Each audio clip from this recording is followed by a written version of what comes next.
Hello बच्चों, नमस्कार। आपका स्वागत है उत्तराखंड टेस्ट सीरीज में। तो आज की क्लास है राष्ट्रपति, जीएस में राष्ट्रपति।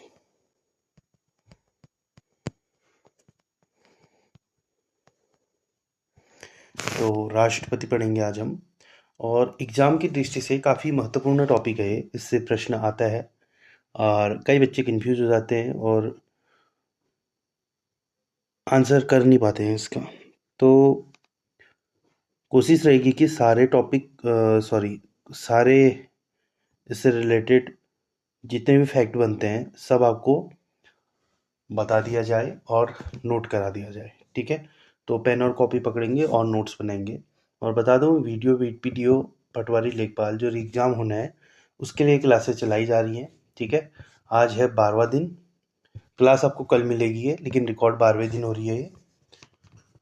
तो कल सुबह आपको ये क्लास मिल जाएगी। तो उसके लिए क्लास चल रही है। राष्ट्रपति होमवर्क भी दिया था, उम्मीद करता हूँ आपने राष्ट्रपति पढ़ लिया होगा आज। तो चलो शुरू करते हैं। तो राष्ट्रपति हेडिंग लिख लीजिएगा। अब राष्ट्रपति में कुछ आर्टिकल आते हैं, ठीक है, जो मेन पेपर में पूछे जाते हैं। ठीक है, अब मैं तुम्हें एक शॉर्ट ट्रिक बताता हूँ जिससे कुछ चीज़ें आपकी क्लियर हो जाएंगी। ठीक है, पहले मैं लिखता हूँ एक ट्रिक। ट्रिक है पकानी कोका दुयो पकानी कोका दुयो दशम। ठीक है, ये ट्रिक है। ठीक है, अब ये शुरू होगा 52 से और जाएगा 61 तक। ठीक है, 52,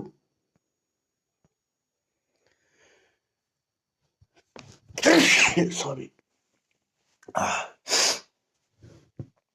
53, 54, 55, 56, 57, 58, 59,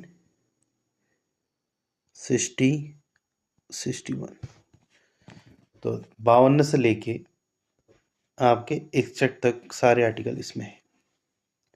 ठीक है, अनुच्छेद, जिसको हम शॉर्ट में आर्टिकल ऐसे लिखते हैं, ART। ठीक है, हिंदी में अनुच्छेद बोलेंगे। ठीक हो गया।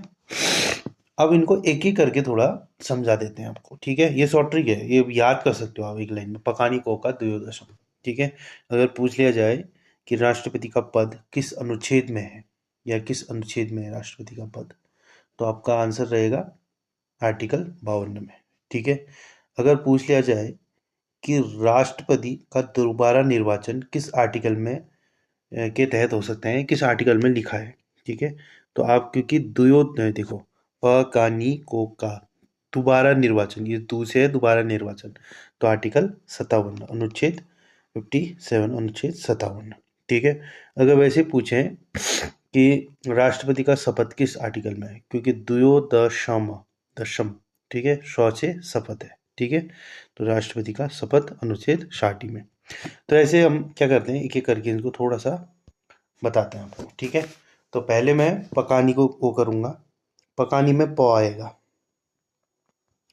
प से हो गया राष्ट्रपति का पद, साथ में लिखते जाएंगे राष्ट्रपति का पद।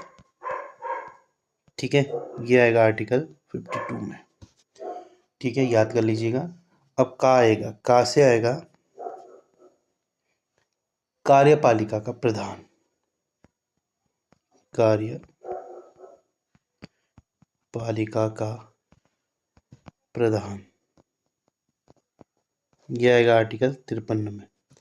नी आएगा निर्वाचन, यानी कि राष्ट्रपति का निर्वाचन।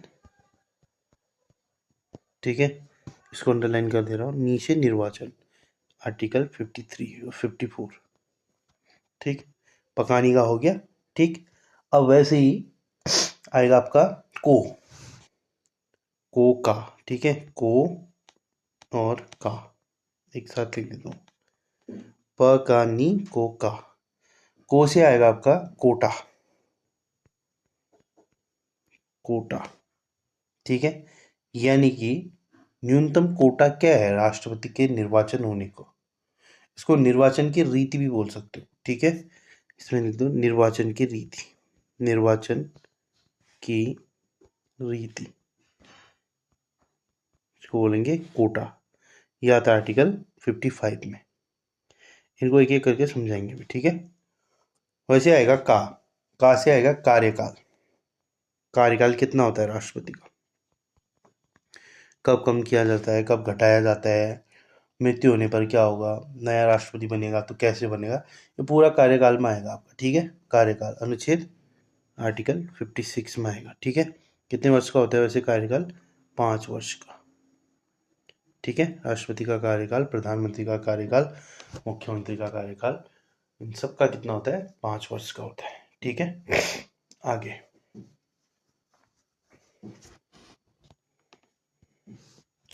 आगे आएगा आपका पकानी को का हो गया दू, दू से आएगा आपका दोबारा निर्वाचन, दोबारा निर्वाचन, ये आएगा आपका आर्टिकल 57 में। अब 57 में क्या होता है कि क्या एक ही राष्ट्रपति दोबारा निर्वाचित हो सकता है भारत में, तो हाँ। ठीक है, तो दोबारा निर्वाचन हो सकता है। ठीक है, इसमें लिख सकते हो दोबारा निर्वाचन हो सकता है। अब वहीं अमेरिका को देखें तो अमेरिका में क्या होता है कि राष्ट्रपति 2 बार ही बना जा सकता है, उसके बाद राष्ट्रपति नहीं बन सकता है। तो कोई भी राष्ट्रपति वहाँ 2 बार बन सकता है, उससे ज़्यादा बार नहीं। लेकिन इंडिया में, भारत में कितनी बार भी राष्ट्रपति बना जा सकता है। लेकिन अभी तक एकमात्र राजेंद्र प्रसाद हैं जो दोबारा क्या बने, राष्ट्रपति बने, राजेंद्र प्रसाद। अन्यथा इनके अलावा अभी तक कोई दोबारा राष्ट्रपति नहीं बना है। ठीक है, तो राजेंद्र प्रसाद है एकमात्र जो दोबारा राष्ट्रपति बने। ठीक हो गया, ध्यान में रखिएगा। अब फिर आएगा यू से आएगा योग्यता, राष्ट्रपति बनने की योग्यता क्या है। ठीक है, तो ये आर्टिकल है 58, 58, अनुच्छेद 58। अब योग्यता क्या है, योग्यता में आएगा आपका कि आपके 50 प्रस्तावक होने चाहिए, प्रस्तावक, और 50 अनुमोदक होने चाहिए, अनुमोदक। अब ये प्रस्तावक और अनुमोदक क्या है, प्रस्तावक है कि 50 लोग ऐसे होने चाहिए आपके जो राष्ट्रपति चुनाव में हिस्सा लेती है, लोकसभा, राज्यसभा, ठीक है, विधानसभा, विधान परिषद भाग नहीं लेगी। ठीक है, लोकसभा, राज्यसभा और विधानसभा। ठीक है, तो इन्हीं में से 50 लोग ऐसे होने चाहिए जो प्रस्ताव रखे कि भैया ये बंदा राष्ट्रपति बनने लायक है, हम ये प्रस्ताव देते हैं कि ये बंदा राष्ट्रपति चुनाव के लिए खड़ा हो रहा है, जो भी है, जो एलिजिबल है उस चीज़ के लिए। ठीक हो गया, उसके बाद उन 50 प्रस्तावकों के पीछे 50 अनुमोदक होने चाहिए कि हाँ, जो कहे कि हाँ, ये जो प्रस्ताव दे रहे हैं राष्ट्रपति बनने के लिए ये सही है, हम इनके साथ हैं और हम इनको सहमति दे रहे हैं, इनसे सहमत है। तो ये है अनुमोदक। प्रस्ताव यानी कि जो प्रस्ताव रख रहा है, अनुमोदक जो प्रस्ताव रख रहा है, जो उसको सपोर्ट कर रहा है। ठीक हो गया, तो 50 प्रस्तावक, 50 अनुमोदक।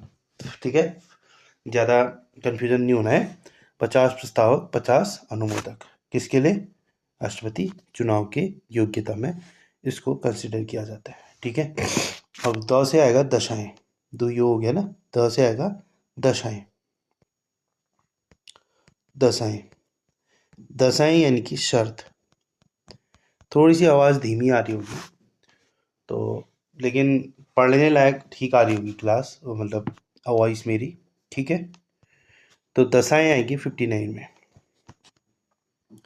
ठीक है, अब राष्ट्रपति की दशाएं क्या होनी चाहिए, क्या शर्त होनी चाहिए कि भैया पागल ना हो, कोई पागल आदमी राष्ट्रपति बन जाएगा, गड़बड़ हो जाएगा। ठीक है, दूसरी दशा क्या होनी चाहिए कि दिवालिया न हो, दिवालिया ना हो, दिवालिया यानी कि बैंकरप्ट ना हो, उस पर कोई लोन ना हो, उसकी कुर्की ना हुई हो, ठीक है, ऐसा आदमी राष्ट्रपति बनेगा, गड़बड़ हो जाएगा, ठीक है। और वो कोई लाभ के पद पर ना हो, लाभ के पद पर ना हो, लाभ के पद पर इन द सेंस कोई जॉब ना हो, गवर्नमेंट जॉब ना हो, जिसको सरकार पैसा दे रही हो, उस पद पे नहीं होना चाहिए, ठीक, उसे कहेंगे लाभ का पद, ठीक है, उस पे ना हो जिससे उसको पैसा मिल रहा है, ठीक है। तो इन चीज़ों से नहीं होना चाहिए, तो राष्ट्रपति बनने योग्य है व्यक्ति, ठीक है। अन्य भी शर्तें हैं, है ना, उसको फिर और डिस्क्राइब करेंगे आगे को। फिलहाल ये चीज़ समझ लो, क्योंकि मैं ये चीज़ समझा रहा हूँ अभी तुम्हें शॉर्ट तरीके से, ठीक। अब फिर द श से आएगा शपथ, स शपथ। अब शपथ में क्या आएगा, आर्टिकल 60 में राष्ट्रपति शपथ। अब राष्ट्रपति को शपथ दिलाता कौन है, राष्ट्रपति निर्वाचित होता है तो उसको शपथ दिलाता है भारत का मुख्य न्यायाधीश, न्यायाधीश। अगर मुख्य न्यायाधीश अवेलेबल ना हो, ठीक है, तो फिर दिलाता है वरिष्ठ न्यायाधीश, वरिष्ठ न्यायाधीश, ठीक है।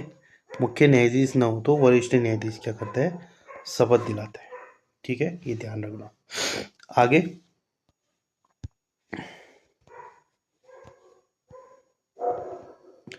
आगे महाभियोग, दशम जो मैं बताया था उससे आएगा महाभियोग। इससे प्रश्न बनता है महाभियोग से, पहले तो ये पूछेगा कि आर्टिकल कौन सा है, तो आर्टिकल 61 है।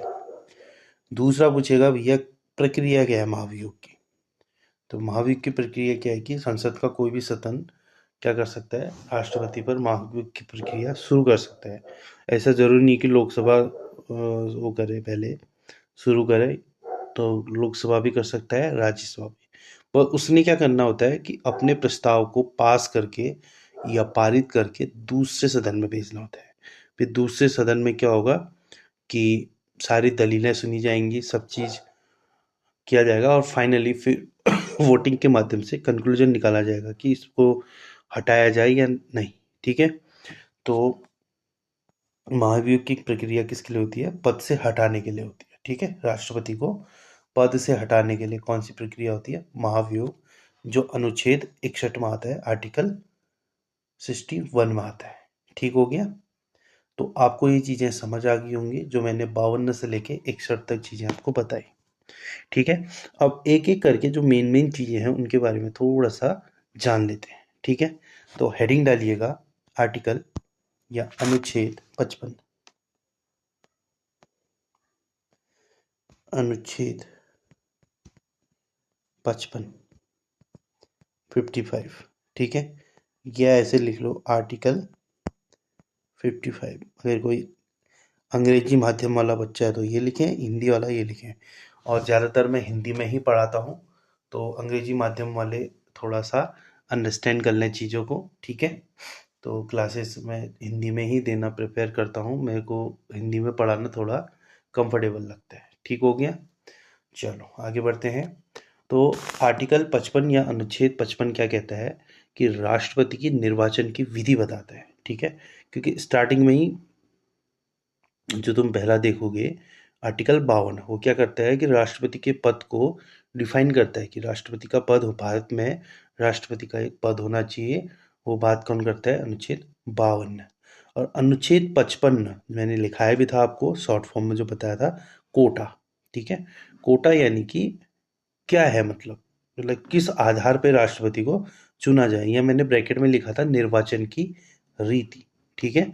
तो इसीलिए मैं इसको थोड़ा डिस्क्राइब कर रहा हूँ कि राष्ट्रपति को चुना कैसे जाता है, ठीक है। तो इसमें हेडिंग डालिएगा राष्ट्रपति की निर्वाचन विधि, राष्ट्रपति की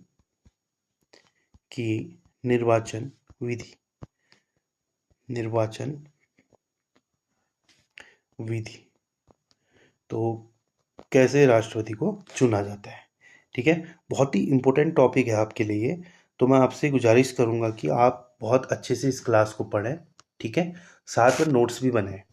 और थोड़ी मेरी वॉइस अगर डाउन हो रही होगी, थोड़ा स्वास्थ्य थोड़ा ढीला चल रहा है, अगर मेरी थोड़ी वॉइस डाउन लग रही होगी तो उसको थोड़ा सा मैनेज कर लीजिए। अगर आपके पास ईयरफोन या कुछ भी है तो उसको आप लगा के क्लास सुन सकते हैं और विजुअल आप देख सकते हैं अपने फ़ोन पे, ठीक है। वैसे मेरे को लगता है कि आवाज़ ठीक ही होगी, लेकिन अगर बाय द वे अगर ऐसा हो रहा हो तो आप ये चीज़ें कर सकते हैं। बस इसीलिए कह रहा हूँ कि ताकि क्लास में डिस्ट्रैक्शन ना हो आपका कुछ भी, ठीक है। चलो आगे बढ़ते हैं। तो राष्ट्रपति के जो निर्वाचन विधि है वो कैसे, मतलब कैसे संपन्न किया जाता है, चुनाव कैसे होते हैं, ठीक है।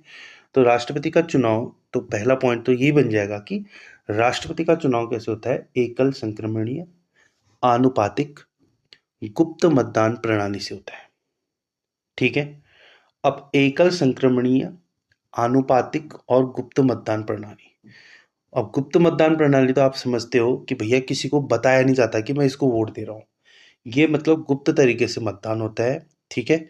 जब आपका जो भी है वोटिंग बूथ खुलेगा तब पता चलेगा कि भैया राष्ट्रपति किसको चुना गया है और किसने चुना गया है।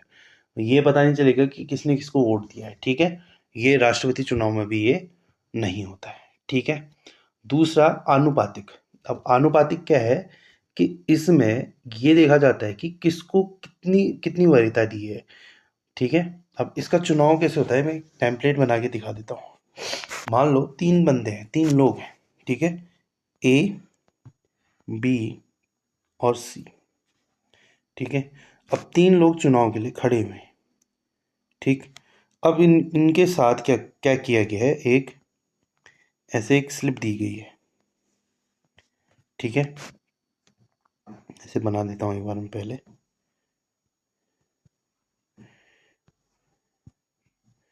ऐसे स्लिप दी है। अब ये स्लिप सबके पास जाएगी, ठीक है। अब इसमें मान लो ए बी सी कोई कुछ नाम है, मतलब मैंने नाम नहीं बनाया, मैंने ए बी सी लिख दिया, ठीक है। और इसमें लिख दिया मतलब किस नंबर पे किसको रख रहे हो। इधर नंबरिंग कर दी 1 2 3 4 ऐसे कर दिया, ठीक है। क्योंकि 3 लोग हैं तो 3 नंबरिंग होगी, 4 होंगे तो 4 जाएगा, 5 होगा तो 5 तक जाएगा, ठीक हो गया, समझ आ गया होगा, ठीक है। मान लो मैं क्या हूँ, मेंबर हूँ और मैं वोट वोट देने के लिए क्या हूँ, अवेलेबल वो हूँ, क्या कहते हैं शब्द नहीं आ रहा अभी दिमाग में।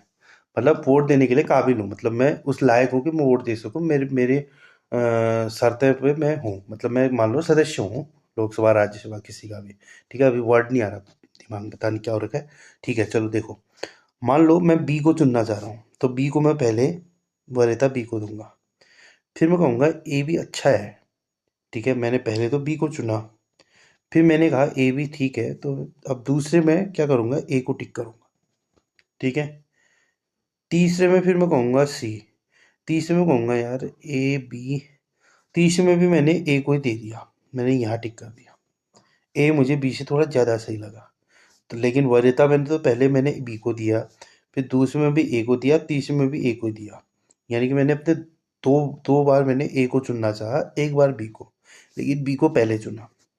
अब वैसे ही एक कोई दूसरा और आदमी है जो वोट दे रहा है, ए बी सी, तीनों को वोट दे रहा है, ठीक है। तीनों को भी वोट दे सकते हो, ऐसा नहीं है कि ए बी को दोगे। अब नंबर नहीं लिख रहा हूँ, समझ लेना आप, ठीक है। अब ये आया, इसने क्या करा, इसने ए को दे दिया पहले, फिर इसने बी को दे दिया, फिर इसने सी को दे दिया, इसने तीनों को बांट दिए वोट। लेकिन पहली वरीयता ए को रखी, दूसरी वरीयता बी को रखी, तीसरी वरीयता सी को रखी, ठीक है। वैसे एक बंदा और, एक को और रख लेते हैं, ठीक है। ए बी सी,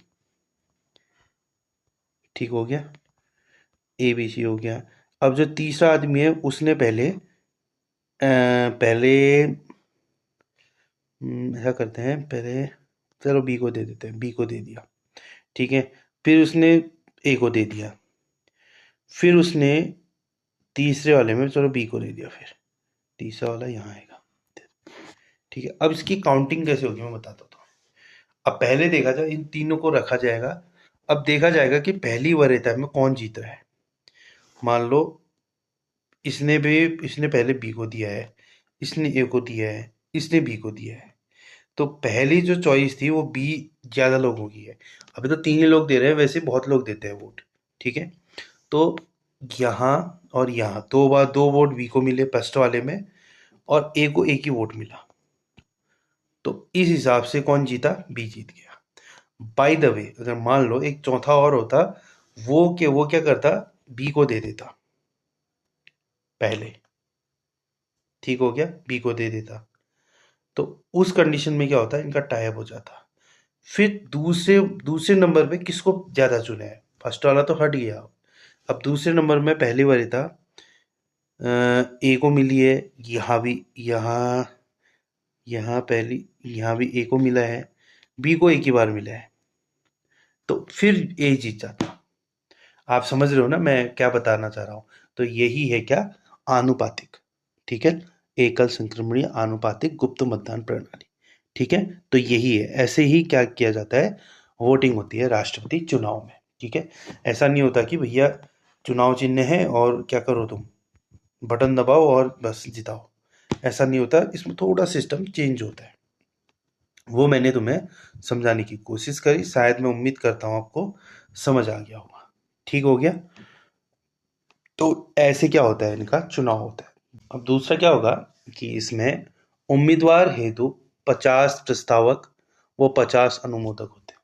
ठीक है, ये मैंने आपको समझा दिया था, फिर भी एक बार और बता देता हूँ। 50 प्रस्तावक उम्मीदवार के लिए, प्रस्तावक, और 50 अनुमोदक, अनुमोदक।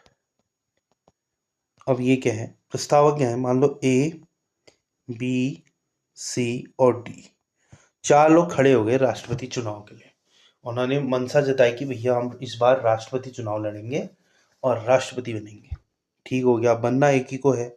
ठीक है, अब ए की अच्छी खासी पकड़ है, बी की अच्छी खासी पकड़ है, सी की भी है और डी, तीनों की अच्छी खासी पकड़ है। ठीक है, ज्यादा पकड़ अच्छी ए की है और सी की है। ठीक है, अब ए क्या करेगा, अपने सदन में जाएगा, बात करेगा लोगों से कहेगा मैं ऐसे राष्ट्रपति चुनाव के लिए खड़ा होने वाला हूँ और मैं यही चीज़ें मेरे वो रहेंगे, और तो वो कहेगा कि मेरे साथ कौन कौन है। तो उसे इस सदन में से 50 लोग चाहिए जो प्रस्ताव भेज सके आगे। वैसे ही बी को भी चाहिए, सी को भी चाहिए।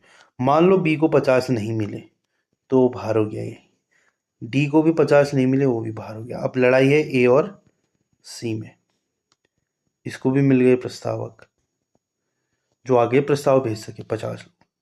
अब 50 लोग प्रस्ताव तो भेज रहे हैं, अब इन प्रस्तावकों में भी ये क्वालिटी होनी चाहिए कि 50 लोग इनको भी चाहिए जो इनका अनुमोदन कर सके। अनुमोदन का मतलब इनकी, मतलब एक हिसाब से बोलो तो इनकी हाँ में हाँ मिला सके। ठीक है, मान लो 50 लोग ये हैं तो हर एक के पीछे एक आदमी और चाहिए। ठीक हो गया, तो 50 प्रस्ताव हो गए, इनके पीछे 50 अनुमोदक, अनु लिख देता हूँ समझ लेना, 50 अनुमोदक। तो वैसे ही सी को भी चाहिए 50 अनुमोदक, तब जाके ये फिर चुनाव के लिए वो रहेंगे। क्या ये शब्द क्यों नहीं आ रहा होगा मेरे दिमाग में, समझ लो आप। ठीक है, मतलब चुनाव के लिए वैलिड रहेंगे, तब ये चुनाव लड़ सकते हैं। ठीक है, इलिजिबल, अब आया। ठीक है, थोड़ा इंग्लिश कच्ची है, थोड़ा अंडरस्टैंड कर लीजिएगा। इलिजिबल होंगे तभी, ठीक है, जब ये इस क्राइटेरिया को क्या करेंगे, कंप्लीट करेंगे, इस क्राइटेरिया से बाहर आएंगे, इस क्राइटेरिया को पार करेंगे, बाहर नहीं मतलब इस क्राइटेरिया पे आएंगे। ठीक है, जो शर्तें हैं इन शर्तों के हिसाब से चलेंगे। ठीक हो गया, 50 प्रस्तावक 50 अनुमोदक। अब आपके एग्जाम में प्रश्न आएगा कि राष्ट्रपति चुनाव हेतु कितने प्रस्तावक और कितने अनुमोदकों की आवश्यकता होती है, या कितने प्रस्तावक कितने अनुमोदकों की आवश्यकता होती है। तो ऑप्शन होगा 20-20 और 50-50, 100-100 या 25-25, ऐसे आएगा। ठीक है, तो आपको क्या करना है, 50-50 टिक करना है। ठीक हो गया, 20-20 चाहिए आपको। ठीक है, उसके लिए चाहिए आपको 20-20। ठीक है, इसको हम आगे बात करेंगे इस पे। ठीक। फिलहाल अगले पॉइंट पे आते हैं। अगला पॉइंट है आपका, ठीक है। अब मैंने प्रस्तावक और अनुमोदक बता दिए ना, ठीक है। अब इसी से रिलेटेड एक नोट पॉइंट नोट कर लीजिएगा, इसको नोट करके लिख लीजिएगा।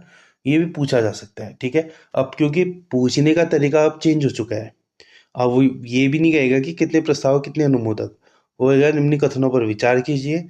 पहला, राष्ट्रपति चुनाव हेतु 50 प्रस्तावक 50 अनुमोदक की आवश्यकता होती है, या 50 प्रस्तावक 50 अनुमोदक होते हैं। दूसरा पॉइंट कहेगा कि राष्ट्रपति चुनाव एकल संक्रमणीय अनुपातिक गुप्त मतदान प्रणाली से होता है। तीसरा पॉइंट कह देगा कि राष्ट्रपति का पद अनुच्छेद 53 में की कहा गया है। 3 पॉइंट कह दिए, तो तीसरा वाला पॉइंट आपका गलत है, क्योंकि राष्ट्रपति का पद तो 52 में है, ठीक है। अब कई लोगों को ये पता नहीं होगा, प्रस्तावित अनुमोदक का पढ़ा ही नहीं है, तो उसमें कन्फ्यूजन हो जाएंगे, ठीक है। दूसरी बात, अन्य चीज़ें भी और हैं, तो ऐसे भी प्रश्न पूछता है, ठीक है। या 20-20 वाली बात डाल देगा वो, कि 50 न कह के 20 प्रस्ताव 20 अनुमोदक। अब तुमने 20 भी पढ़ा है 50 भी पढ़ा है, तो तुम कंफ्यूज हो सकते हो कि 20 था 50 था, तुम 20 भी सही कर सकते हो उस टाइम पे, ठीक है। तो इसलिए अपनी मतलब आंखें भी खुली रखनी है, दिमाग को भी खुला रखना है, और कानों को भी खुला रखना है, ठीक है। चारों तरफ से मतलब तुमने थोड़ा मतलब चौकन्ना रहना है चीज़ों के लिए, ठीक है। अब एक चीज़ और है कि जो नोट पॉइंट में लिखाना चाह रहा था वो भी ऐड हो सकता है। इसमें क्या कहेगा कि 1997 से पहले 10 प्रस्तावक व 10 अनुमोदक की आवश्यकता होती थी, ठीक है। तो नोट पॉइंट क्या है कि 1997 से पहले राष्ट्रपति चुनाव हेतु, या राष्ट्रपति चुनाव हेतु लिख दो, चुनाव हेतु 10 प्रस्तावक तथा 10 अनुमोदक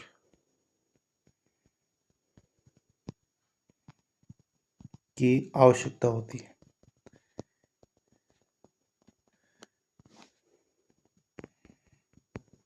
आवश्यकता होती थी। अब ये भी सही पॉइंट है आपका, ये आ गया तो तुम कहोगे नहीं 50 था, 1997 से पहले नहीं भी हो सकता है, ठीक है। जब पढ़ोगे तभी तो समझ आएंगी ना चीज़ें। वैसे भी मैंने राष्ट्रपति टॉपिक पढ़ने को दिया था आज, तो आपने शायद पढ़ा होगा ये चीज़ें। अगर ये चीज़ें नहीं भी पढ़ी, ये छूट भी गई हैं, तो आप इनको अपने नोट्स में ऐड कर सकते हो, ठीक है। प्रस्तावक क्या होते हैं? जो प्रस्ताव लाते हैं, ये बता दिया था मैंने। अनुमोदक समर्थन करने वाले, हाँ में हाँ मिलाने वाले, एक ही साथ, ठीक है। चलो आगे बढ़ते हैं। अब चुनाव के लिए कुछ जमानत राशि भी वो होती है, जमा होती है, ठीक है। कहते हैं ना, जैसे मतलब जमानत भी नहीं छुड़ा पाया, जैसे ग्राम प्रधान के चुनाव होते हैं, तो उसमें भी कुछ जमानत राशि क्या होती है, उसको जमा करना पड़ता है। अगर तुम वोट लाते हो, ठीक है, तुमने लाना पड़ता है 1/6, ठीक है। यानी कि 6 में से 1 वोट लाना पड़ता है तुमने, तब जाके तुम्हारी जमानत छूटती है, वरना जब्त हो जाती है। जब्त वरना जब्त हो जाती है जमानत, ठीक है। कहते हैं ना, जमानत भी नहीं छुड़ा पाया। जमानत क्या मतलब 6 में से 1 वोट भी नहीं मिला उसको, ये रेशियो होता है, ठीक है। 6 में से 1 वोट मिलना चाहिए, तब उसकी जमानत छूटती है, तब कहते हैं कि हाँ टक्कर का था ये, ठीक है। तो अब इसमें एक प्रश्न बनता है कि राष्ट्रपति चुनाव हेतु कितने रुपए की धनराशि जमानत के तौर पे जमा की जाती है, ऐसे कुछ प्रश्न बनेगा। तो 15,000 रुपये की धनराशि क्या करी जाती है, वो करी जाती है, जमानत की जाती है, या दी जाती है, जो भी लिखते हो, ठीक है, जाती है। और ये आरबीआई में जमा होती है, आरबीआई में जमा आरबीआई में जमा होती है। और चुनाव जीतने के बाद क्या होता है, ये राशि तुम्हें दे दी जाती है वापस, ठीक हो गया। या फिर 1/6, ये 6 में से 1 वोट लाओ, और यानी कि तुम अपनी जमानत बचा ली तुमने, ठीक हो गया। और ये है क्या, अनुच्छेद 55। तो राष्ट्रपति चुनाव की रीति, ये चुनाव में क्या क्या क्राइटेरिया है, इन चीज़ों के बारे में बताया था। तो ये है अनुच्छेद 55, आर्टिकल 55, ठीक है। अब आते हैं अनुच्छेद 60 में, हेडिंग डालेगा आर्टिकल 60। ठीक है, अगर समझ आ रही हो क्लास है तो वो भी बताइए, समझ नहीं आ रही है तो वो भी कमेंट करके बताइए कि सर समझ नहीं आ रही है। ठीक है, तो आपका समझना बहुत ज़रूरी है। ठीक, तो फिलहाल आगे बढ़ते हैं। अनुच्छेद 60 ही लिख दिया होगा आपने। ठीक है, इसमें राष्ट्रपति को शपथ दिलाने की बात कही है। ठीक है, तो राष्ट्रपति को शपथ दिलाता है भारत का मुख्य न्यायाधीश। ये मैंने उस टाइम पे भी बताया था जब मैंने शॉर्ट फॉर्म में लिखाया था। ठीक है, तो यहाँ भी अगर लिखना चाहो तो लिख सकते हो कि शपथ कौन दिलाता है। शपथ दिलाता है मुख्य न्यायाधीश। मुख्य न्यायाधीश। अगर मैंने बताया था मुख्य न्यायाधीश अवेलेबल ना हो तो कौन दिलाएगा? वरिष्ठ न्यायाधीश। वरिष्ठ न्यायाधीश। ठीक है, मुख्य न्यायाधीश ना हो तो वरिष्ठ न्यायाधीश क्या करेगा? शपथ दिलाएगा। ठीक है, अब राष्ट्रपति शपथ क्या लेते हैं?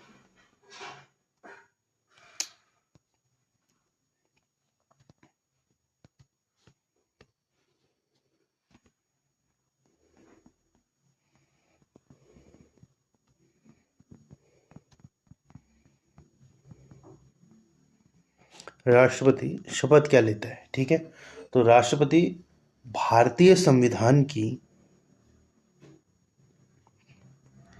भारतीय संविधान की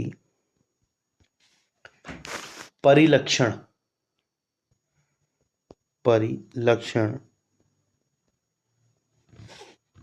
कॉमा संरक्षण संरक्षण कॉमा प्रतिरक्षण प्रतिरक्षण। तो क्या लेता है? भारतीय संविधान की परिलक्षण, संरक्षण और प्रतिरक्षण की शपथ लेता है। ठीक है, परिलक्षण का मतलब होता है प्रिजर्व, प्रिजर्व करना।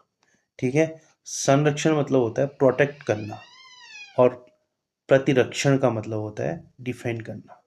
ठीक है, तो ये मैंने बता दिया है। ठीक है, परिलक्षण, संरक्षण, प्रतिरक्षण।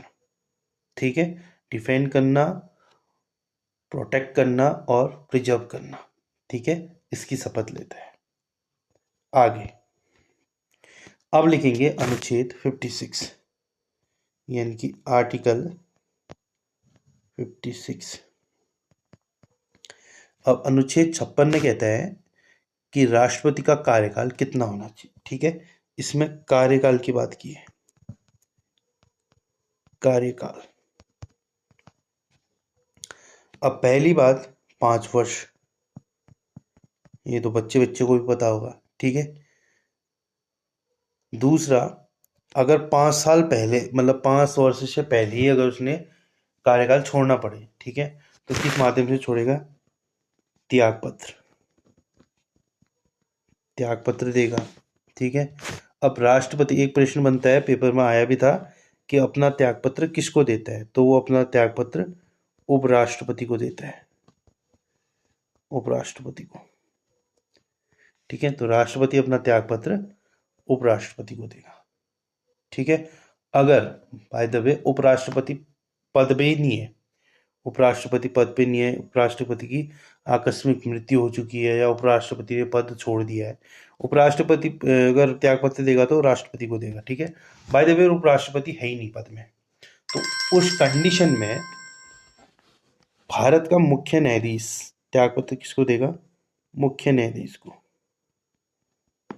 न्यायाधीश को, मुख्य न्यायाधीश को देगा।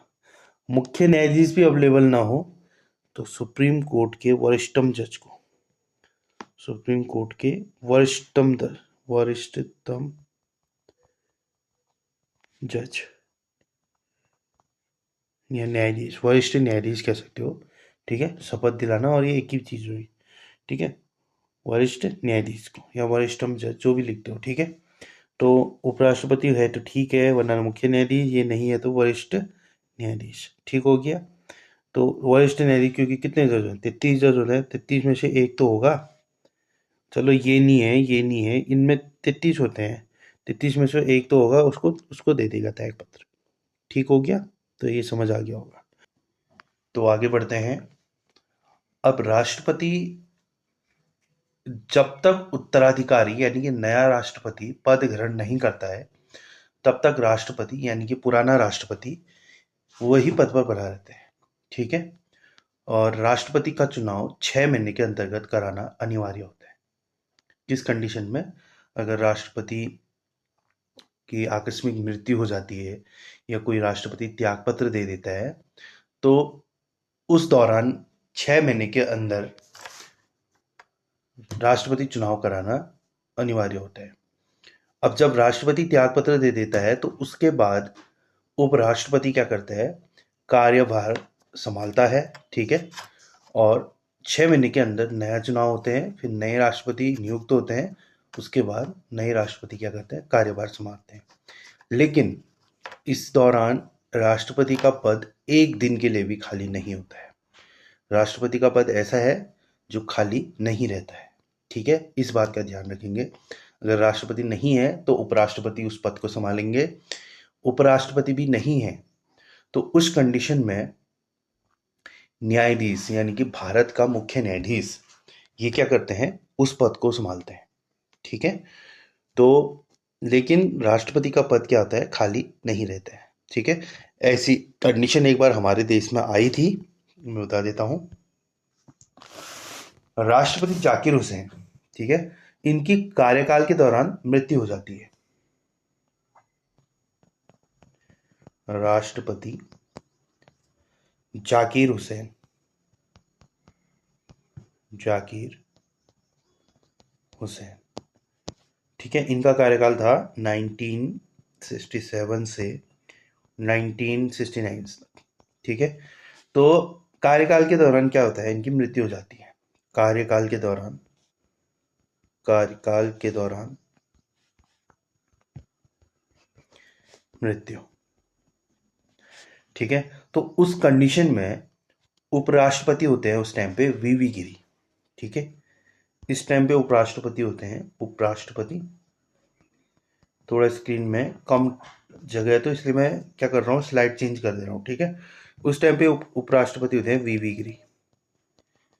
वीवी गिरी। तो ये क्या होते हैं? राष्ट्रपति के पद में आ जाते हैं। ठीक है। मतलब कार्यवाहक राष्ट्रपति। ठीक है। तो फिर ये इच्छा जताते हैं कि मैं राष्ट्रपति का चुनाव लड़ूं। ठीक है। कहा था ना 6 महीने के अंदर चुनाव होना चाहिए। अब राष्ट्रपति का चुनाव लड़ने के लिए वीवी गिरी को त्यागपत्र देना पड़ता है। ठीक है। उन्होंने क्या करना पड़ता है? देखो, उपराष्ट्रपति थे वो, तो वीवी गिरी क्या बन गए? राष्ट्रपति बन गए। कार्यवाहक राष्ट्रपति।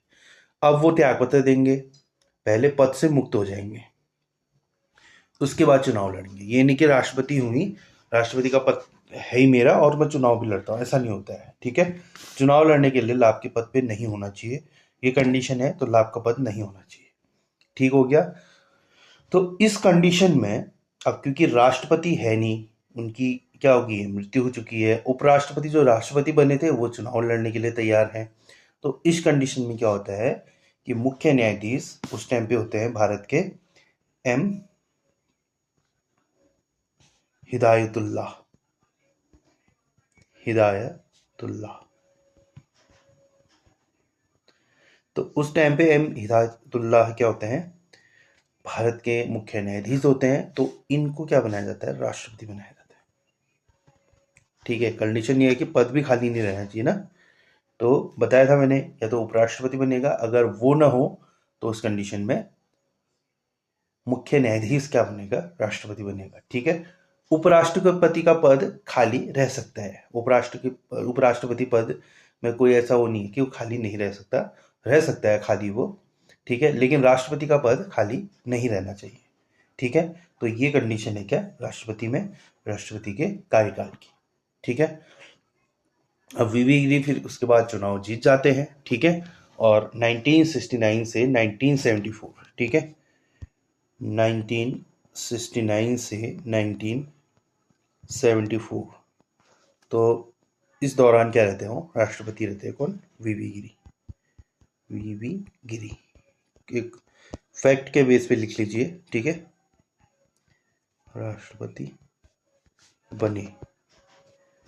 ठीक है। इस दौरान ओके। अब मैंने बता दिया कार्यवाहक राष्ट्रपति क्या होता है, 6 महीने तक राष्ट्रपति के पद पर रह सकता है। ठीक है, यानी कि 6 महीने।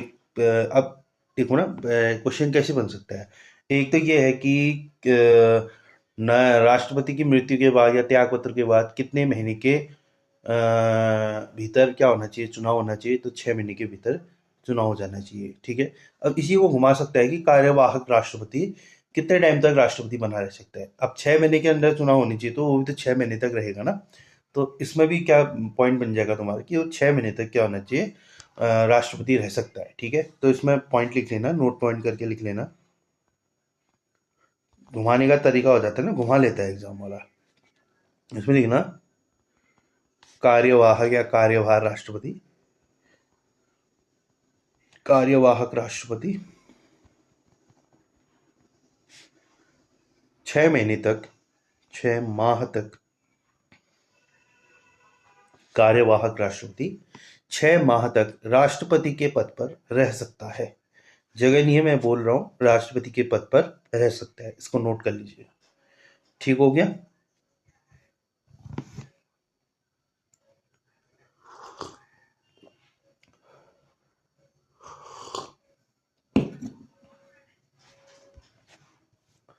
अब आते हैं अगले उसमें। अब राष्ट्रपति पर महाभियोग, ठीक है, इसके बारे में बात करते हैं। अब महाभियोग की प्रक्रिया मैंने बताई थी आर्टिकल 61 में। ठीक है, जैसा आपको याद होगा, तो आर्टिकल 61 लिखिए, हेडिंग अनुच्छेद 61 या आर्टिकल 61, आर्टिकल 61। ठीक है, अब इसमें क्या होता है, राष्ट्रपति पर महाभियोग, मैं खाली महाभियोग लिख रहा हूं। ठीक है, महाभियोग। अब महाभियोग क्या है, राष्ट्रपति को पद से हटाने की एक प्रक्रिया है। ठीक है, ये किस अनुच्छेद के तहत होती है, ये होती है आर्टिकल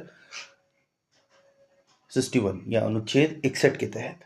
ठीक है, अब इसमें राष्ट्रपति को महाभियोग द्वारा हटाया जाता है। ठीक है, अब क्यों हटाया जाता है, अगर राष्ट्रपति संविधान का उल्लंघन करे, ठीक है, या कुछ ऐसे कार्य करें जिससे हमारे संविधान का हनन हो।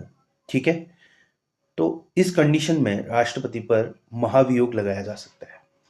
ठीक है, अब इसमें मैंने बताया था कि संसद का कोई भी सदन, ठीक है, चाहे लोकसभा हो या राज्यसभा हो, ठीक है, कोई भी सदन इसका क्या कर सकता है, इसकी पहल कर सकता है, या इसकी शुरुआत कर सकता है, या इसको पारित कर सकता है। ठीक है, तो सदन में कोई भी सदस्य, सॉरी, कोई भी संसद का कोई भी सदन क्या कर सकता है, इसको पारित कर सकता है, और संविधान का उल्लंघन या जो भी मैंने बताया था उसका आरोप लगाया जा सकता है उसके द्वारा। ठीक है, अब इसमें क्या होता है कि मतलब मान लो लोकसभा में ये पारित हो गया। ठीक है, लोकसभा में क्या होगा, 1/4 सदस्यों द्वारा क्या होगा, इसका आरोप लगाया जाएगा। ठीक है, मतलब वोटिंग होगी, 1/4 में से एक बंदा वोट करेगा। ठीक है, 1/4 का मतलब क्या होता है कि 4 लोग हैं, तो 4 में से एक का वोट होना चाहिए कि हाँ, हम राष्ट्रपति को हटाना चाहते हैं। ठीक है, अब क्या होगा, राष्ट्रपति को 14 दिन का नोटिस भेजा जाएगा।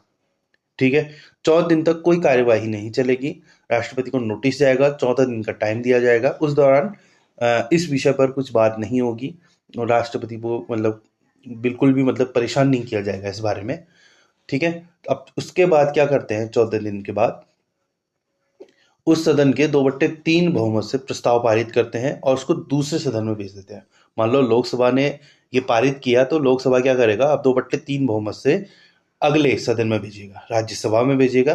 ठीक है, और दूसरे सदन में राष्ट्रपति को अपनी सफाई प्रस्तुत करनी होती है, यानी कि उसको अपना अपना पक्ष रखना होता है राष्ट्रपति ने। ठीक है, अगर राष्ट्रपति पे कुछ एलिगेशन लगे हैं, तो राष्ट्रपति उनको डिफेंड करेंगे या उनको एक्सप्लेन करेंगे कि क्या चीज़ है, क्या रीजन रहा, और तो उसमें क्या होता है, तो उसके बाद क्या करती है राज्यसभा, क्योंकि दूसरे सदन में हमने भेजा है, जरूरी नहीं कि राज्यसभा ही हो, राज्यसभा पारित करेगी तो लोकसभा में भेजेगी, और लोकसभा पारित करेगा तो वो राज्यसभा में भेजेगा। ठीक है, अभी मैं लिख के भी बता दूंगा ये चीजें। ठीक है, तो दूसरे सदन में राष्ट्रपति को अपनी सफाई का वो करना पड़ता है।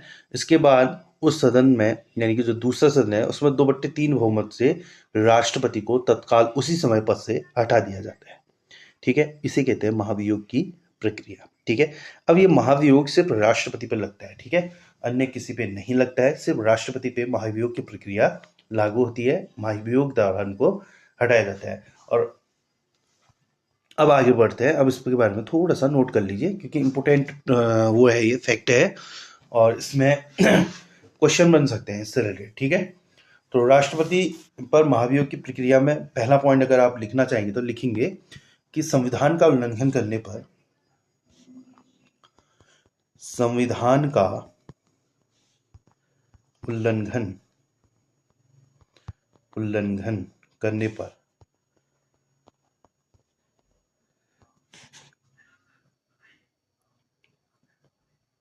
राष्ट्रपति को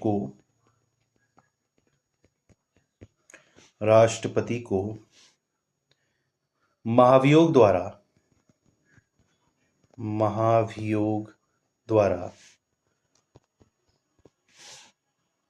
राष्ट्रपति के पद से हटाया जा सकता है या हटाया जाता है। हटाया, ठीक है, इसको समझ लीजिएगा। ठीक है, हटाया जा सकता है। ठीक हो गया। अब इसमें इंपॉर्टेंट फैक्ट क्या रहेगा कि देखो, उल्लंघन करने पर हटाएंगे ना, हम ऐसे बेफालतू मतलब बिना मतलब के वो नहीं कर सकते। अब ये उल्लंघन मान लो, मतलब हम आपको कोई आरोप लगा रहे हैं, ठीक है, तो उसके लिए भी हमारे क्या होने चाहिए, वोट होने चाहिए ना। हम ऐसे ही किसी पे आरोप नहीं लगाना, हमारे पीछे लोग भी होने चाहिए कि हाँ हाँ हाँ, ये सही बात है, इन्होंने कोई गलती की है। ठीक है, तो उस आरोप को लगाने के लिए 1/4 वोट होना जरूरी है। ठीक है, 1/4 यानी कि 4 में से एक बंदा तुम्हारे साथ होना चाहिए। ठीक है, तो तब जाके हम क्या करेंगे, इस पर राष्ट्रपति महोदय पर उल्लंघन का आरोप लगा सकते हैं। ठीक है, कितने होने चाहिए, 1/4 सदस्य। और कोई भी सदन इसको क्या कर सकता है, पहल कर सकता है। ठीक है, तो 1/4 किसी भी सदन द्वारा ये समझिए। ठीक है, मान लो लोकसभा है और राज्यसभा है। ठीक है, या तो लोकसभा या राज्यसभा। ठीक है, अगर राज्यसभा आरोप लगा रहा है तो वहाँ 1/4 वोटिंग होनी चाहिए। 1/4 वोटिंग के बाद राष्ट्रपति को 14 दिन का नोटिस जाएगा और उसके बाद राज्यसभा में इसको प्रेषित किया जाएगा। अगर आरोप लोकसभा लगाता है तो यहाँ भी 1/4 रहेगा, 14 दिन का नोटिस, फिर जाएगा राज्यसभा को। ठीक है, ये समझ लीजिए। ये जरूरी नहीं है कि लोकसभा ही इसकी वो करेगा या राज्यसभा, क्योंकि मान लो कोई बिल या कोई प्रस्ताव पारित होता है तो वो पहले लोकसभा के पास जाता है। ठीक है, तो ऐसा सोचते हुए कई बच्चे क्या करते हैं, लोकसभा प्रश्न आएगा कि राष्ट्रपति को महाभियोग द्वारा हटाने के लिए कौन सा सदन, किस सदन द्वारा राष्ट्रपति पर महाभियोग की प्रक्रिया शुरू की जाती है, ऐसे प्रश्न आएगा। तो लोकसभा आएगा ऑप्शन ए, ऑप्शन बी आएगा राज्यसभा, ऑप्शन सी आएगा दोनों, ऑप्शन डी आएगा इनमें से कोई नहीं। इस टाइप से आएगा, तो आपका आंसर रहेगा दोनों। ठीक है, पहल दोनों कर सकता है, राज्यसभा भी कर सकता है, लोकसभा भी कर सकता है।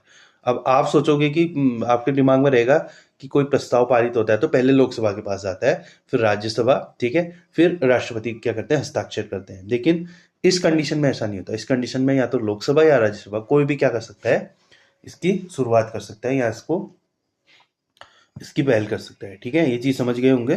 ठीक है, आगे बढ़ते हैं।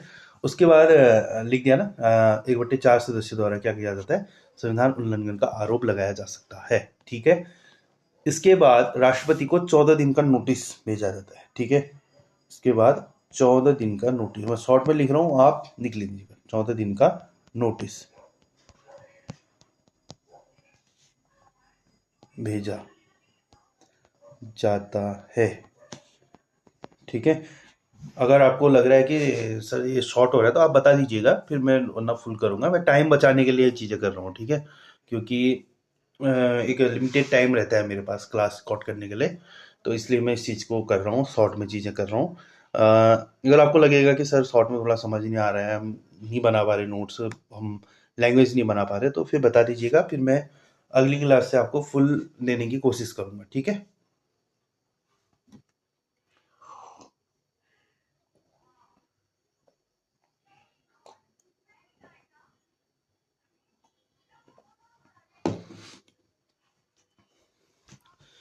अगला पॉइंट लिखेंगे,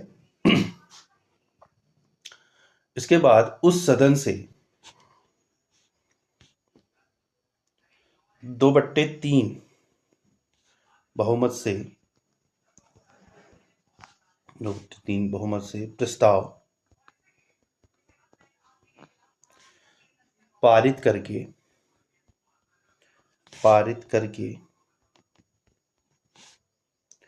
उसे दूसरे सदन में भेज दिया जाता है।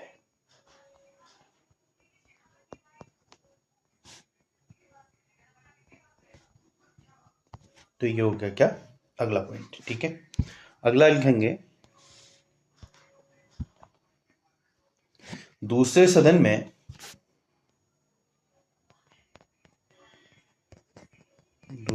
में राष्ट्रपति को अपनी सफाई या अपना पक्ष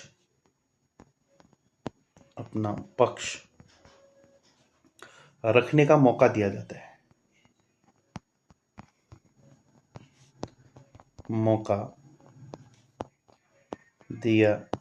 है। ठीक हो गया। आगे लिखेंगे, इसके बाद अब जब राष्ट्रपति अपना पक्ष रखते हैं तो उसके बाद उसका कंक्लूजन निकलता है कि हाँ मतलब रियल में उन पे जो एलिगेशन लगाए थे वो सही है या गलत है। ठीक है, तो उसके बाद वो सदन क्या करती है, 2/3 बहुमत से, ठीक है, जिस सदन में ये भेजा गया था, ठीक है, 2/3 बहुमत से राष्ट्रपति को, अगर राष्ट्रपति गुनहगार पाए गए, ठीक है, राष्ट्रपति को तत्काल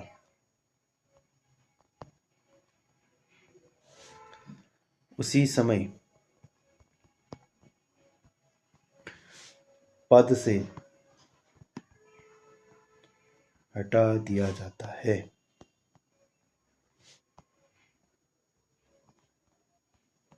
ठीक है, तो 2/3 बहुमत से उसी समय राष्ट्रपति जी को पद से हटा दिया जाता है। ठीक है, तो यह है महाभियोग की प्रक्रिया।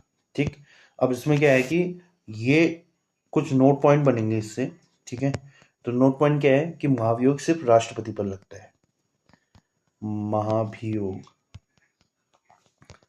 सिर्फ राष्ट्रपति पर लगता है।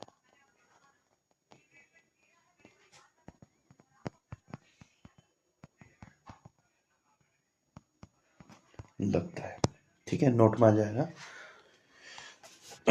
अब भारत में अभी तक किसी राष्ट्रपति पर महाभियोग लगा है।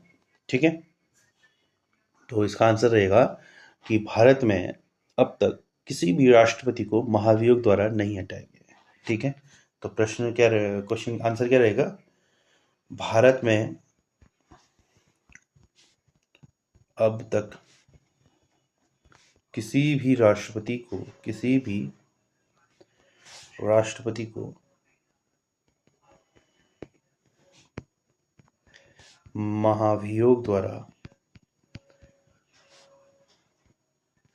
महाभियोग द्वारा नहीं हटाया गया।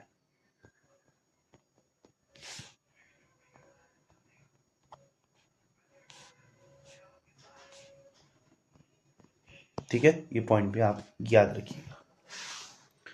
तो आपको उम्मीद है कि समझ आ गया होगा महाभियोग की प्रक्रिया। ठीक है, मैं एक बार थोड़ा सा शॉर्ट रिकैप कर देता हूँ।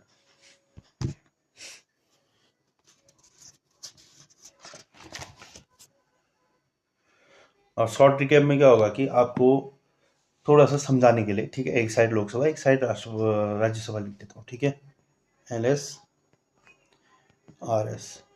ठीक है, मान लो यहाँ से शुरू हुआ, ठीक है, लोकसभा से। अब लोकसभा में क्या होगा, 1/4 सदस्य उसको पारित करेंगे। ठीक है, अब वो 14 दिन का नोटिस भेजेंगे राष्ट्रपति को। 14 दिन का नोटिस 14 दिन का नोटिस भेज दिया। ठीक हो गया, 14 दिन का नोटिस भेजने के बाद 2/3 बहुमत से से आगे भेज देंगे, कहाँ, राज्यसभा की ओर। ठीक है, अब राज्यसभा में जाएगा तो जांच करता है, जांच सदन कहा जाता है। और जो दूसरा सदन, जरूरी नहीं राज्यसभा को, दूसरे सदन को जांच सदन कहा जाता है। ठीक है, अब इसमें क्या होता है, राष्ट्रपति अपना पक्ष रखते हैं, राष्ट्रपति पक्ष रखेंगे, पक्ष रखते हैं, थोड़ा अंडरस्टैंड कर लीजिएगा। ठीक है, अब पक्ष रखते हैं तो फिर 2/3 बहुमत से क्या होता है, बहुमत से, ठीक है, हटाया जाता है।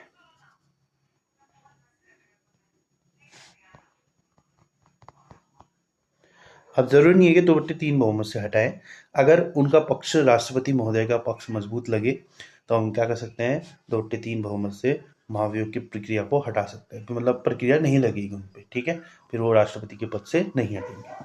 ठीक है, लेकिन महाभियोग हटाने के लिए ही होता है, तो अगर बात हटाने की हो तो 2/3 बहुमत से हम हटाएंगे। ठीक है, यही क्या रहेगा, 3 में से 2 लोग वोट करेंगे हटाने के लिए, 3 में से 2 लोग वोट करेंगे नए दूसरे सदन में भेजने के लिए, और 4 में से एक बंदा वोट करेगा क्या कहते हैं, एलिगेशन लगाने के लिए या उल्लंघन, संविधान उल्लंघन का आरोप लगाने के लिए। ठीक है, ताकि महाभियोग की प्रक्रिया शुरू की जा सके। आपको समझ आ गया होगा। चलो आगे बढ़ते हैं।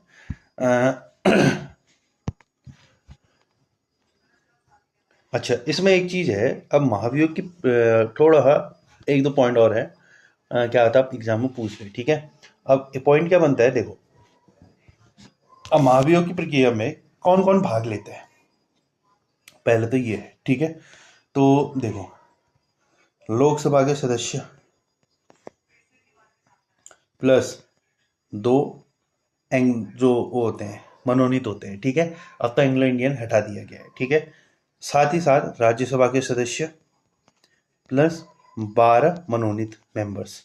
ठीक है, पता है ना आपको, 12 लोग जो किए जाते हैं, चुने जाते हैं। ठीक है, ये भाग लेते हैं राष्ट्रपति पर महाभियोग लगाने के लिए। अब इससे प्रश्न क्या घुमा फिरा के क्या बन सकता है, एक तो इस टाइप से प्रश्न बन सकता है कि कौन से ऐसे सदस्य हैं जो राष्ट्रपति के निर्वाचन में हिस्सा नहीं लेते पर महाभियोग में हिस्सा लेते हैं। ठीक है, अब मनोनीत सदस्य जो ये है, ये निर्वाचन में भाग नहीं लेते हैं, अगर आपको ध्यान हो तो निर्वाचन में ये भाग नहीं लेते हैं। अब मैं आपको इसलिए बोल रहा हूँ कि अब मैंने आपको ये टॉपिक पढ़ने को भी दिया था, अगर आपने पढ़ा होगा तो ये चीजें ध्यान में रखी होंगी। ठीक है, तो प्रश्न ऐसे बन सकता है कि कौन से ऐसे सदस्य हैं जो राष्ट्रपति के निर्वाचन में हिस्सा नहीं लेते हैं पर महाभियोग में हिस्सा लेते हैं। ठीक है, अब निर्वाचन में ये हिस्सा नहीं लेता, ये हिस्सा नहीं लेता, लेकिन महाभियोग में मनोनीत सदस्य हिस्सा लेते, तो आपका आंसर होगा मनोनीत सदस्य। ठीक हो गया। अब एक प्रश्न और घुमा सकता है कि पूछ सकता है कि कौन से ऐसे सदस्य हैं जो राष्ट्रपति चुनाव में हिस्सा लेते हैं पर महाभियोग में नहीं लेते हैं। अब लोकसभा मनोनीत सदस्य तो ले रहे हैं महाभियोग में, लेकिन आपको ध्यान होगा कि राज्य विधानसभा के जो सदस्य थे वो निर्वाचन में भाग ले रहे थे लेकिन महाभियोग में नहीं। तो इसका आंसर होगा कि राज्य विधानसभा के सदस्य निर्वाचन में तो भाग लेते हैं पर महाभियोग में नहीं लेते। ठीक है, ये 2 पॉइंट आप ध्यान में रखेंगे, मैंने बता दिए हैं, ये प्रश्न बन सकते हैं इस टाइप से। ठीक है, कौन से ऐसे सदस्य हैं जो राष्ट्रपति चुनाव में हिस्सा लेते हैं पर महाभियोग में नहीं लेते, तो वो है राज्य विधानसभा के सदस्य। और कौन से ऐसे सदस्य हैं जो राष्ट्रपति के निर्वाचन में तो हिस्सा लेते हैं पर महाभियोग में हिस्सा नहीं लेते, वो है मनोनीत सदस्य। लिख देता हूं, मनोनीत सदस्य। और राज्य विधानसभा के सदस्य, राज्य विधान सभा के सदस्य। ठीक है, अब मनोनीत वाले क्या करते हैं, चुनाव में नहीं लेते, चुनाव में हिस्सा नहीं लेते, महाभियोग में लेते हैं, महाभियोग, शॉर्ट में लिख रहा हूं, ठीक है, आप समझ लेना, महाभियोग में लेते हैं। ये चुनाव में लेते हैं पर महाभियोग में नहीं। ठीक है, तो ये मैंने शॉर्ट बना दिया है, आप इसको नोट डाउन कर लीजिएगा। ठीक है, चलो आगे बढ़ते हैं। अब लिखिएगा आर्टिकल 59। ठीक है, आर्टिकल 59। अब ये मत बोलिएगा कि सर 60 ही पहले लिखा दे रहे हो, 61 फिर 59, ऐसा कुछ नहीं होता है। ठीक है, जो इम्पोर्टेंट है उस हिसाब से हम चीज़ों को रख रहे हैं। ठीक है, अब इसके बाद 57 भी मिलेगा तुम्हें देखने को। ठीक है, कम कम भी होता है, मतलब फिक्स नहीं है कि आर्टिकल एकदम सीक्वेंस में चले आपके। ठीक, तो अब 59 में क्या बताया था मैंने? ठीक है, शर्त। ठीक है, शर्त यानी कि राष्ट्रपति कार्यकाल की दशाएं। ठीक है, तो क्या क्या है इसमें? शर्त आती है, दशाएं आता है। ठीक है, इसमें लिख देता हूं मैं शर्त या दशाएं। शर्त इसलिए लिख रहा हूँ क्योंकि हमारे ट्रिक में 100 आ रहा था। ठीक है, इसलिए शर्त लिख रहा हूँ। पकानी को का द्वयोदशम। ठीक है, चलो बढ़ते हैं आगे।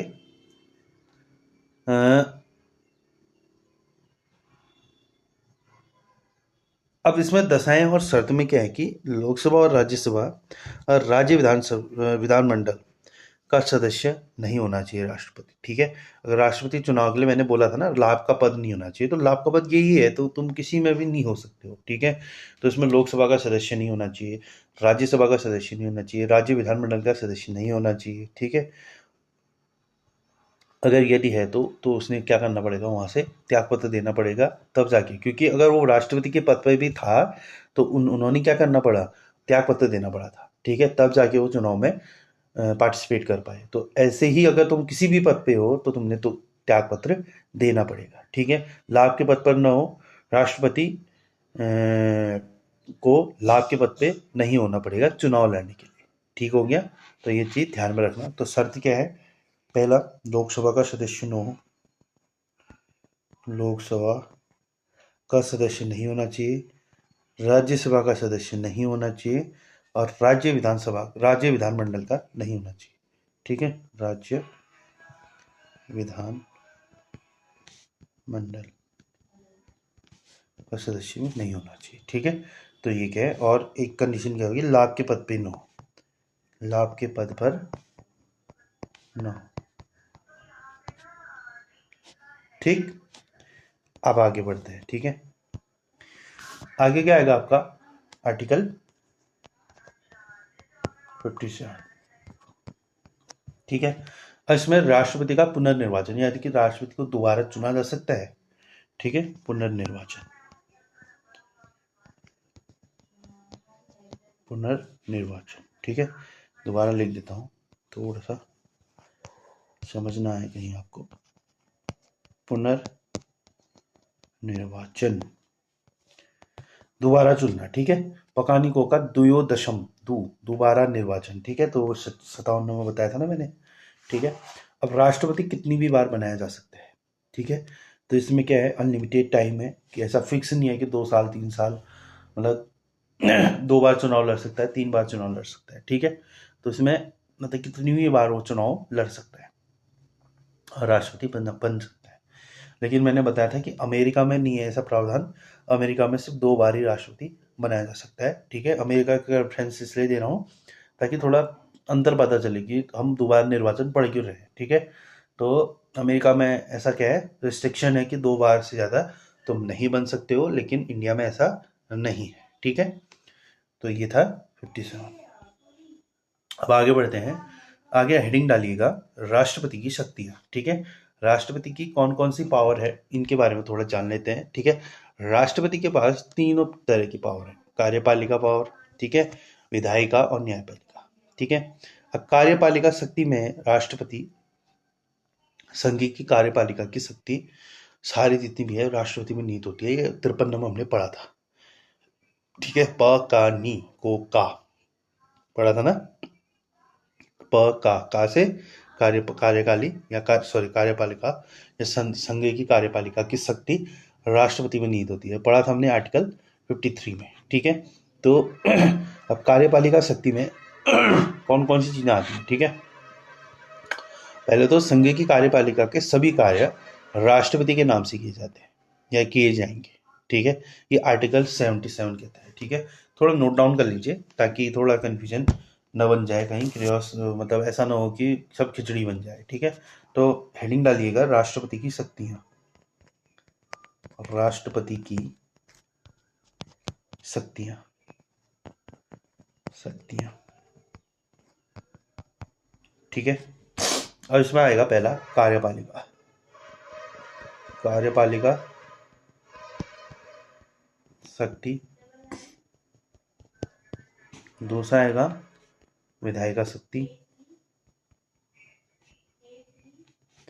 तीसरा आएगा न्यायपालिका।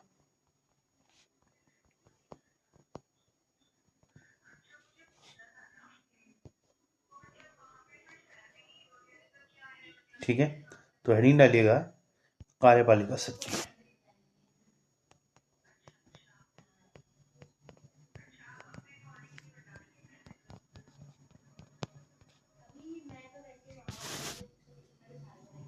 पालिका शक्ति के बारे में। ठीक है, और मैंने बताया था कि संघ की कार्यपालिका की शक्ति राष्ट्रपति में निहित होती है। ये आर्टिकल 53 में ये बात करता है। ठीक है, आर्टिकल 53। ठीक है, तो इसमें पहले लिखिएगा आर्टिकल 53। तो इसमें संघ की कार्यपालिका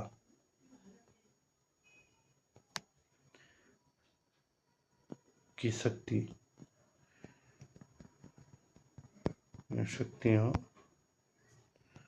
राष्ट्रपति में निहित होती है।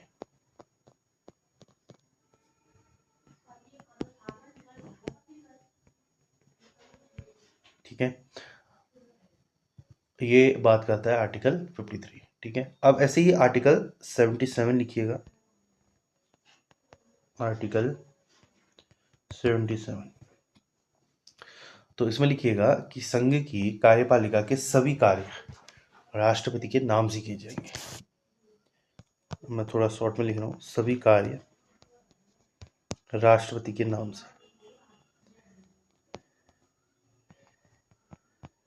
से किए जाएंगे। किए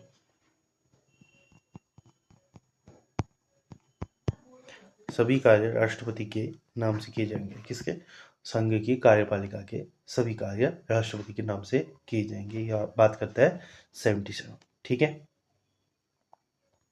एक पॉइंट और बन जाएगा इसी में कि राष्ट्रपति की सलाह एवं सहायता के लिए एक मंत्रिपरिषद होगा। आर्टिकल 74 इसकी बात करता है। ठीक है, यानी कि क्या है कि इसमें राष्ट्रपति अपने कार्यों को मंत्रिपरिषद की सहायता से करते हैं।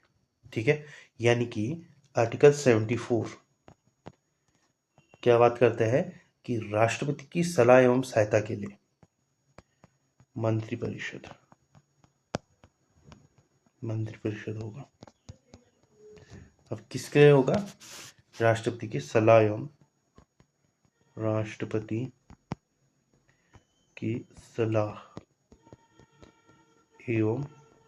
सहायता के लिए।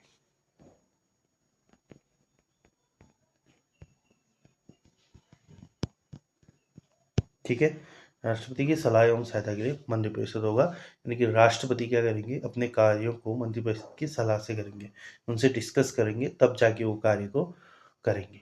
जो भी वो निर्णय या फैसले लेंगे उनके मतलब डिस्कशन के साथ लेंगे। ठीक है, क्योंकि राष्ट्रपति को कुछ जो चीज़ें करनी पड़ती हैं वो सोच समझ के करनी पड़ती है।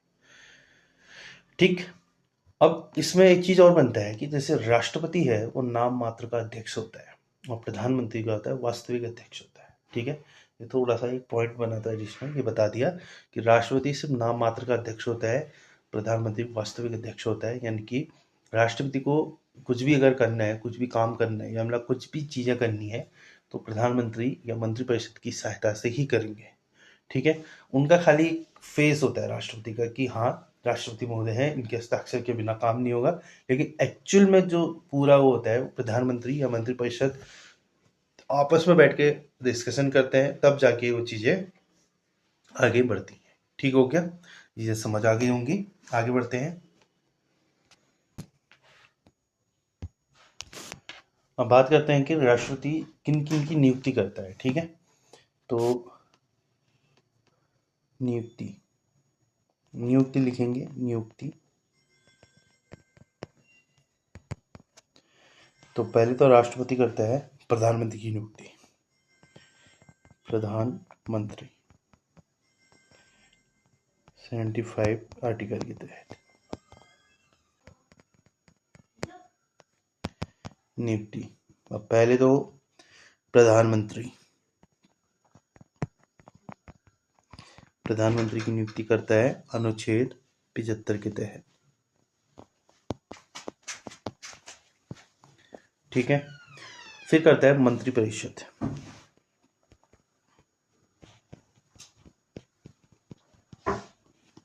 लेकिन वो ये काम किसको देता है, प्रधानमंत्री को देता है, और प्रधानमंत्री की सलाह पर ही वो क्या करता है, मंत्रिपरिषद को की नियुक्ति करता है, ठीक है।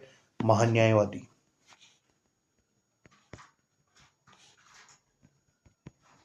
महान्यायवादी की नियुक्ति करता है आर्टिकल 76 के तहत,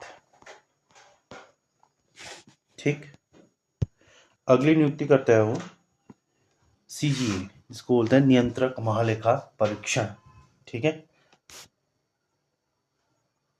सीजीए बोला था हमने, सीजी, ठीक है। नियंत्रक एवं महालेखा परीक्षक 148वां आता है आर्टिकल, ठीक हो गया। नियुक्ति करता है, राज्यपाल की नियुक्ति करता है, राज्यपाल की नियुक्ति 155, ठीक है। अनुच्छेद, हाँ ये आर्टिकल है, किस आर्टिकल में राज्यपाल की नियुक्ति होती है, किसमें राष्ट्रपति सीएजी की नियुक्ति करता है, नियंत्रण महालेखा परीक्षक, ठीक है। अब आता है कि उपराज्यपाल की नियुक्ति करता है उप राज्यपाल, ठीक है। उपराज्यपाल कहाँ होते हैं, ठीक है, जो हमारे यूटी है, ठीक है। यूटी में उपराज्यपाल होता है, प्रशासक होता है, प्रशासक, इसकी नियुक्ति भी राष्ट्रपति करता है, और आयुक्त की नियुक्ति भी राष्ट्रपति द्वारा की जाती है, ठीक है। अब देखो यूनियन टेरिटरी में क्या क्या आता है, उपराज्यपाल होते हैं, प्रशासक होते हैं, और आयुक्त होते हैं, ठीक है। उपराज्यपाल कहाँ कहाँ होंगे, दिल्ली, पुडुचेरी, अंडमान निकोबार, जम्मू कश्मीर, लद्दाख, ठीक है।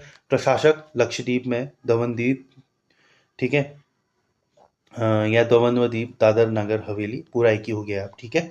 तो इसमें क्या होंगे, प्रशासक होंगे। और आयुक्त कहाँ है, चंडीगढ़ में, ठीक है। चंडीगढ़ में आयुक्त, चंडीगढ़ आयुक्त, ठीक है। और लक्षद्वीप, दमन व दीप, दादर नगर हवेली, यहाँ है क्या, प्रशासक। और दिल्ली, पुडुचेरी, अंडमान निकोबार, जम्मू कश्मीर और लद्दाख में है उपराज्यपाल, ठीक है। ये आपको समझ आ गया होगा, ठीक। आगे बढ़ते हैं, और किसकी नियुक्ति करते हैं राष्ट्रपति, दिल्ली के मुख्यमंत्री, दिल्ली के मुख्यमंत्री, ठीक है। ये भी किसमें आएगा, यूटी में आता है ना दिल्ली, ठीक। दिल्ली के मुख्यमंत्री की नियुक्ति करता है राष्ट्रपति। वित्त आयोग के अध्यक्ष की नियुक्ति करता है, वित्त आयोग के अध्यक्ष,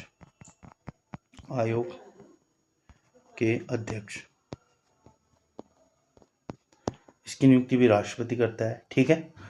संघ लोक सेवा आयोग के अध्यक्ष, संघ लोक सेवा आयोग, संघ लोक सेवा आयोग के अध्यक्ष एवं सदस्य,